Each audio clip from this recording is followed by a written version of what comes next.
Selamat sore Bapak, saya atas nama Kristiana BT, NIM 20030030091, kelas C semester 1 jurusan Sosiologi. Saya akan mempresentasikan hasil pekerjaan saya, makalah tentang dasar-dasar ilmu politik, dari bab 8 sampai dengan bab 12, karya Miriam Budiarjo. Baik, langsung saja di pembahasannya. Yang pertama, pembagian kekuasaan negara secara vertikal dan horizontal. Dalam bab ini, soal pembagian kekuasaan akan dibahas lebih jauh. Secara visual, nampaklah bahwa kekuasaan dapat dibagi dengan dua cara. Yang pertama, secara vertikal. Secara vertikal, yaitu pembagian kekuasaan menurut tingkatnya. Dan dalam hal ini yang dimaksud ialah pembagian kekuasaan antara beberapa tingkat pemerintahan. Bagian kedua, secara horizontal. Secara horizontal yaitu pembagian kekuasaan menurut fungsinya. Secara horizontal, pembagian ini menunjukkan pembedaan antara fungsi-fungsi pemerintahan yang bersifat legislatif, eksekutif, dan yudikatif, yang lebih dikenal sebagai trias politika atau pembagian kekuasaan. Division of powers. Perbandingan konfederasi, negara kesatuan, dan negara federation. Pembagian kekuasaan secara vertikal yaitu pembagian kekuasaan antara beberapa tingkat pemerintahan, atau dapat juga dinamakan pembagian kekuasaan secara teritorial. Misalnya, antara pemerintah pusat dan pemerintah daerah dalam suatu negara kesatuan, atau antara pemerintah federal dan pemerintah negara bagian suatu negara federal. Bentuk-bentuk tersebut akan diuraikan satu persatu dan sejauh mungkin akan diperbandingkan satu sama lain. Konfederasi. Menurut L. Oppenheim, konfederasi terdiri dari beberapa negara yang berdaulat penuh, yang untuk mempertahankan kemerdekaan eksternal dan internal, bersatu atas dasar perjanjian internasional yang diakui dengan menyelenggarakan beberapa alat perlengkapan tersendiri yang mempunyai kekuasaan tertentu terhadap negara anggota konfederasi, tetapi tidak terhadap warga negaranya. Negara kesatuan. Menurut C.F. Strong, negara kesatuan ialah bentuk negara di mana wewenang legislatif tertinggi dipusatkan dalam suatu badan legislatif nasional atau pusat. Kekuasaan terletak pada pemerintah pusat dan tidak pada pemerintah daerah. Pemerintah pusat mempunyai wewenang untuk menyerahkan sebagian kekuasaannya kepada daerah berdasarkan hak otonomi atau negara kesatuan dengan sistem desentralisasi. Tetapi pada tahap terakhir, kekuasaan tertinggi tetap di tangan pemerintah pusat.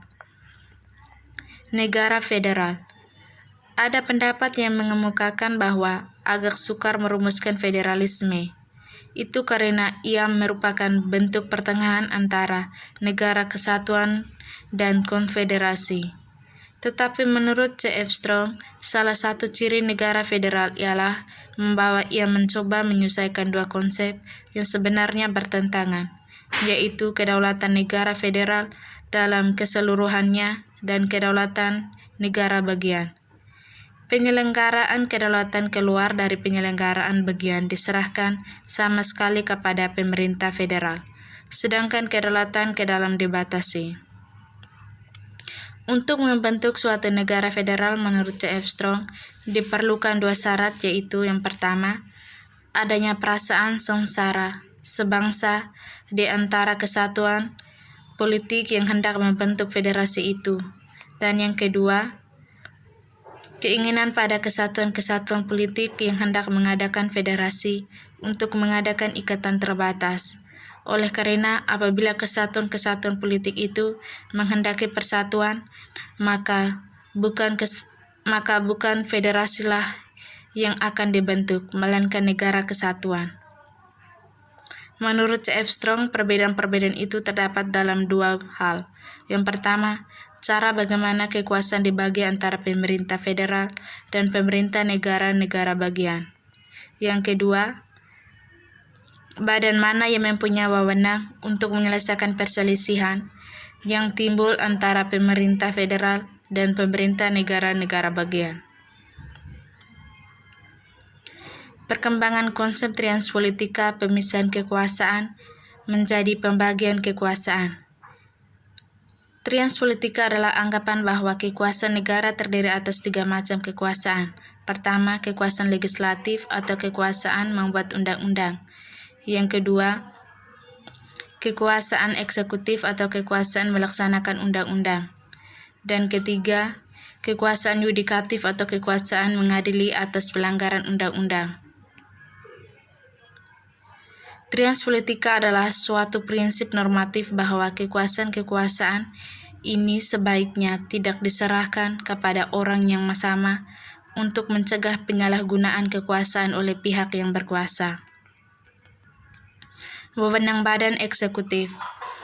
Kekuasaan badan eksekutif mencakup beberapa bidang administratif, yakni kekuasaan untuk melaksanakan undang-undang dan peraturan perundangan lainnya, dan penyelenggarakan administrasi negara. Legislatif yaitu membuat rancangan undang-undang dan membimbingnya dalam badan perwakilan rakyat sampai menjadi undang-undang. Kedua, sistem presidensial. Dalam sistem ini kelangsungan hidup badan eksekutif tidak tergantung pada badan legislatif, dan badan eksekutif mempunyai masa jabatan tertentu. Kebebasan badan eksekutif terhadap badan legislatif mengakibatkan kedudukan badan eksekutif lebih kuat dalam menghadapi badan legislatif. Badan legislatif. Badan legislatif atau legislator mencerminkan salah satu fungsi badan itu yaitu legislate atau membuat undang-undang. Nama lain yang sering dipakai ialah assembly yang mengutamakan unsur berkumpul atau untuk membicarakan masalah-masalah publik. Nama lain lagi adalah parlemen. Parlemen, suatu istilah yang menekankan unsur bicara atau parler dan merundingkan. Sebutan lain mengutamakan representasi atau keterwakilan anggota-anggotanya Dewan Perwakilan Rakyat. Partai politik. Partai politik merupakan sarana bagi warga negara untuk turut serta atau berpartisipasi dalam proses pengelolaan negara. Sistem pemilihan umum. Sistem pemilihan umum di kebanyakan negara demokrasi, pemilihan umum dianggap lambang, sekaligus tolak ukur dari demokrasi itu. Hasil pemilihan umum yang diselenggarakan dalam suasana keterbukaan dengan kebebasan berpendapat dan kebebasan berserikat dianggap mencerminkan dengan agak akurat partisipasi serta aspirasi masyarakat. Sekalipun demikian, disadari bahwa pemilihan umum tidak merupakan satu-satunya tolak ukur bersifat berkesinambungan seperti partisipasi dalam kegiatan partai, lobbying, dan sebagainya. Keuntungan dan kelemahan kedua sistem. Ada 6 keuntungan sistem distrik antara lain. Yang pertama, sistem ini lebih mendorong ke arah integrasi partai-partai politik karena kursi yang diperebutkan dalam setiap distrik pemilihannya hanya satu.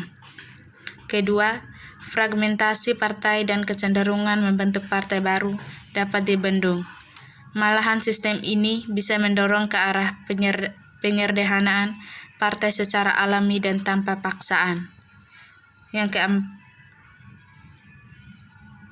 keempat, lebih mudah bagi suatu partai untuk mencapai kedudukan mayoritas dalam parlemen sehingga tidak perlu diadakan koalisi dengan partai lain. Yang kelima, sistem ini sederhana dan murah untuk diselenggarakan. Dan keenam, bagi partai besar sistem ini menguntungkan karena melalui distortion efek dapat meraih suara dari pemilih lain, sehingga memperoleh kedudukan mayoritas. Ada 4 kelemahan sistem distrik. 1. Sistem ini kurang memperhatikan kepentingan partai-partai kecil dan golongan minoritas.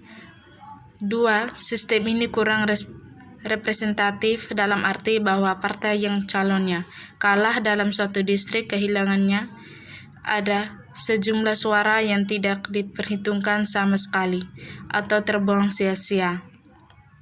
Ketiga, sistem distrik dianggap kurang efektif dalam masyarakat yang plural karena terbagi dalam kelompok etis, religius, dan tribal, sehingga menimbulkan anggapan bahwa suatu kebudayaan nasional yang terpadu secara ideologis dan etis mungkin merupakan persyarat bagi suksesnya sistem ini.